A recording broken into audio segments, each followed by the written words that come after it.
नमस्कार मित्रांनो, इयत्ता 10वीचा 17वा धडा सोनाली याचा स्वाध्याय आपण आता इथे सोडवतोय. या सोनाली स्वाध्यायाला सुरुवात करण्यापूर्वी जर तुम्ही नवीन असाल चॅनलला सबस्क्राईब करा, बेल आयकॉन दाबा आणि आपण आपल्या सपनाचं होमस्कूलिंगमध्ये सर्व विषयांचे सर्व धडे देतो, स्वाध्याय देतो, ते तुम्ही बघा. आकृत्या पूर्ण करा. लेखकाने निवडलेल्या पिलाची वैशिष्ट्ये: कमी फिसकरणारे व शांत स्वभावाचे, जन्म होऊन 2 महिने झाले होते, इतर पिल्लांपेक्षा सशक्त. सोनाली आणि रुपाली यांची झोपण्यापूर्वीची दंगामस्ती. दोघेही बिछाण्यात चक्क नाचत कुदत, थकल्यावर झोपण्यासाठी आपली जागा पकडत. रुपाली फुस करून अंग टाकी व झोपी जाई. सोनालीला लगेच झोप येत नसे. तिला लहान मुलासारखे थोपटावे लागे, मगच ती झोपी जाई. आता तुलना करायची सोनाली आणि रुपालीची. तर सोनाली ही रुपालीपेक्षा 7 दिवसांनी लहान, दिसायला लहानखुरी. तर रुपाली ही वयाने सोनालीपेक्षा मोठी, सुरुवातीला अंगपिंडाने सुद्धा मोठी. रुपाली गुरगुरली की सोनाली बापडी होऊन कोपऱ्यात बसे. सोनालीवर ताईगिरी करायची, सोनालीवर गुरगुरायची, तिला दमात घ्यायची. सोनाली वय वाढल्यावर रुपालीच्या दुप्पट वाढली, तर रुपाली वय वाढल्यावर लहानखुरीच राहिली. सोनाली रुपालीच्या तोंडात उचलून धरी व रुपालीला तिचे दात लागत नसत आणि रुपालीने तरीही आपल्या ताईपणा सोडला नाही. गुरगुरून सोनालीला तटावीत असे. खालील वाक्यातून दिसणारे सोनालीच्या स्वभावाचे पैलू लिहा. सोनालीचे दात कधी रुपालीला लागले नाहीत. सोनाली प्रेमळ होती. रुपाली सोबत नसली तर सोनाली जाळीच्या दातावर पंजे मारी. सोनाली रुपालीवर मैत्रिणीसारखी प्रेम करत होती. सोनालीने एक मोठी डरकाळी फोडली. जेवणाच्या वेळी फसवले तर तिला संताप येई. सोनाली शांत होऊन लेखकाचे पाय चाटू लागली. उत्तर: झालेल्या चुकीबद्दल क्षमा मागण्याची ही वृत्ती दिसून येते. मोठ्याने फिसकारून सोनाली गृहस्थाच्या अंगावर आली. उत्तर: आपल्या माणसांच्या संरक्षणासाठी धावते. सोनाली आळीपाळीने आमच्याकडे पाहत होती. उत्तर: आपल्या माणसापासून आपण दूर जात आहोत याचे तिला दुःख होते. प्रश्न 4. पुढील घटना केव्हा घडल्या ते लिहा. घटना सोनाली अण्णांवर रागवली. घटना होती, जेवणाचा डबा न घेताच अण्णा गच्चीत सोनालीकडे गेले तेव्हा. सोनालीने पातेल्याची चाळणी केली. घटना सोनालीला दूध प्यायला दिलेले पातेले लेखक परत आणायला विसरले तेव्हा. सोनाली गृहस्थाच्या अंगावर धावली. घटना त्या गृहस्थाने दीपालीला उचलून घेतले तेव्हा. सोनाली बिथरली, गरागरा फिरू लागली. घटना ती एकटीच पिंजऱ्यात अडकून पडली तेव्हा. प्रश्न 5. सोनाली आणि रुपाली यांच्यातील मैत्री दर्शवणाऱ्या त्यांच्या 2 सवयी लिहा. 1. सोनाली व रुपाली एकत्र फिरत, एकत्र झोपत. 2. एकत्र जेवण घेत. प्रश्न 6. खालील वाक्प्रचारांचे अर्थ सांगून वाक्यात उपयोग करायचा आहे. डोळे विस्पारून बघणे, अर्थ आश्चर्याने पाहणे. वाक्य: छोट्या रोपाला लागलेल्या आंब्याकडे सर्वजण डोळे विस्पारून पाहू लागले. लळा लागणे. उत्तर: अर्थ जीव लागणे, माया लागणे, खूप आवडणे. वाक्य: कुत्र्याच्या छोट्या पिल्लाच्या थोड्याच दिवसात मुलांना लळा लागला. तुटून पडणे. अर्थ द्वेषाने हल्ला करणे. वाक्य: भारतीय सैनिक त्या आतंकवाद्यांवर तुटून पडले. तातडीने तावडीत सापडणे. अर्थ कचाट्यात सापडणे. वाक्य: चोर शेवटी पोलिसांच्या तावडीत सापडले. प्रश्न 7. स्वमत.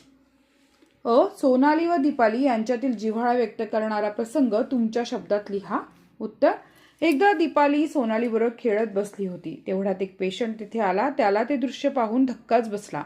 दीपाली चुकून सिंहिणीकडे गेली असावी या कल्पनेने तो धावला आणि त्याने दीपालीला चटकन उचलून घेतले. एक परका माणूस प्रिय व्यक्तीला उचलून घेतो याचा सोनालीला संताप आला. ती त्याच्यावर फिसकारली आणि चवताळून त्याच्यावर धावली. तिचा तो अवतार पाहून त्याने दीपालीला तशीच टाकली. तेवढ्यात अण्णा बाहेर आले. त्यांना घडलेली हकीकत समजली. प्रसंग प्रत्यक्ष पाहण्यासाठी अण्णाने त्या गृहस्थाला दीपालीला उचलायला सांगितले. त्या गृहस्थाने दीपालीला हात लावला, मात्र सोनाली चवतळून त्याच्या अंगावर धावली. लेखकांचे घर हे आता तिला स्वतःचे घर वाटत होते. घरातली माणसे ही आता तिची माणसे झाली होती. परक्या माणसांनी घरातल्या माणसांना हात सुद्धा लावणे तिला मंजूर नव्हते. सोनालीच्या मनातील प्रेमाची उत्कट भावना या प्रसंगातून व्यक्त होते. पशूंना कोणी फसवलं तर त्यांना राग येतो, यासंबंधी तुम्ही अनुभवलेली एखादी घटना तुमच्या शब्दात सांगा. उत्तर: एकदा माझ्या दारात एक गाय आली. मी घरात जाऊन चपाती आणली. गायीपासून थोड्या अंतरावर फेकली. गाय पटकन त्या बाजूला वळली आणि तिने खाली पडलेली चपाती पटकन खाऊन घेतली. मी परत गाईला हातातली चपाती दाखवली आणि दूरवर फेकली. तिने परत चपाती खाऊन घेतली. मला मज्जा वाटू लागली. यावेळी गायीची मजा घेण्याचे मी ठरवले. परत गाईला चपाती दाखवली आणि फेकल्यासारखे केले. पण खरं तर हातातली चपाती मी फेकलीच नाही. पण बिचारी गाय चपाती खाण्यासाठी गडबडीने वळली, पण तिला तिथे चपाती दिसलीच नाही.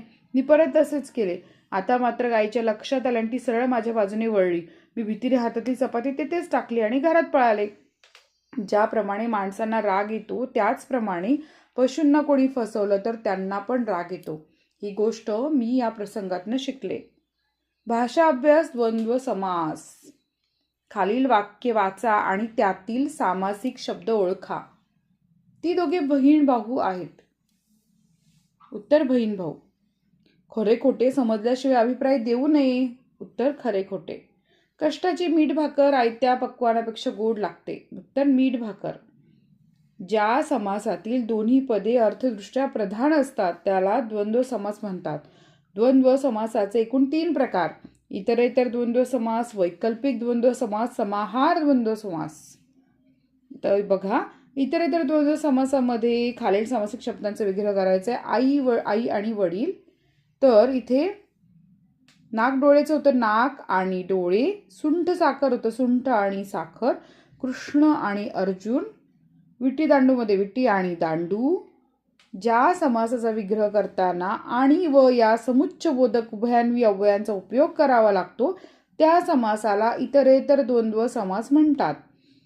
अर्थासाठी वैशिष्ट्य बघा. अर्थासाठी दोन्ही पदांची अपेक्षा असते. या समासाचा विग्रह करताना आणि व ही समुच्चबोधक अव्यये वापरावी लागतात.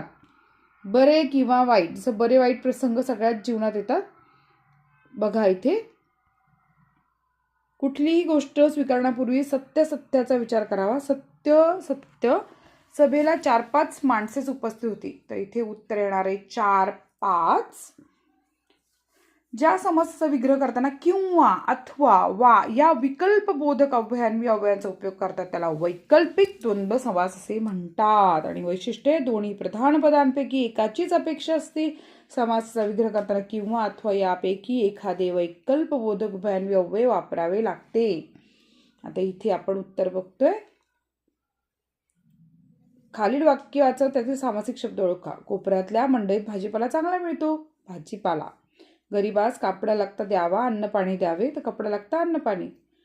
ज्या समासातील पदांचा विग्रह करताना त्यातील पदांच्या अर्थाशिवाय त्याच जातीच्या इतर पदार्थांचाही त्यात समावेश केला असतो त्यात समाहार द्वंद्व समास असे म्हणतात. समाहार द्वंद्व समासाची वैशिष्ट्ये म्हणजे समासातील पदांचा विग्रह करताना त्यातील पदांच्या अर्थाशिवाय त्याच जातीच्या इतर पदार्थांचाही समावेश केला असतो. समासात आलेल्या व जातीच्या इतर वस्तूंच्या समुदायाला महत्त्व असते म्हणून हा समास एकवचनी असतो. आता सामासिक शब्द विग्रह आणि समासाचे नाव. पालापाचोळा विग्रह पाला पाचोळा वगैरे. समासाचे नाव समाहार द्वंद्व. केर कचरामध्ये केर कचरा वगैरे समाहार द्वंद्व. 3-4 मध्ये 3 किंवा 4 वैकल्पिक द्वंद्व. खरे खोटे खरे किंवा खोटे वैकल्पिक द्वंद्व. कुलूप किल्ली कुलूप आणि किल्ली इतरेतर द्वंद्व. स्त्री पुरुष स्त्री आणि पुरुष इतरेतर द्वंद्व. धन्यवाद मित्रांनो. आपण या व्हिडिओमध्ये सर्व प्रश्नांची उत्तरं दिलेली आहेत. तर हा व्हिडिओ आवडला असेल तर नक्की तुमच्या लाडक्या चॅनलला सपना संस्कृतीला सबस्क्राईब करा, बेल आयकॉन दाबा आणि तुमच्या मित्रमैत्रिणींना हा व्हिडिओ शेअर करा म्हणजे त्यांचाही फायदा होईल. भेटूयात पुढच्या व्हिडिओमध्ये.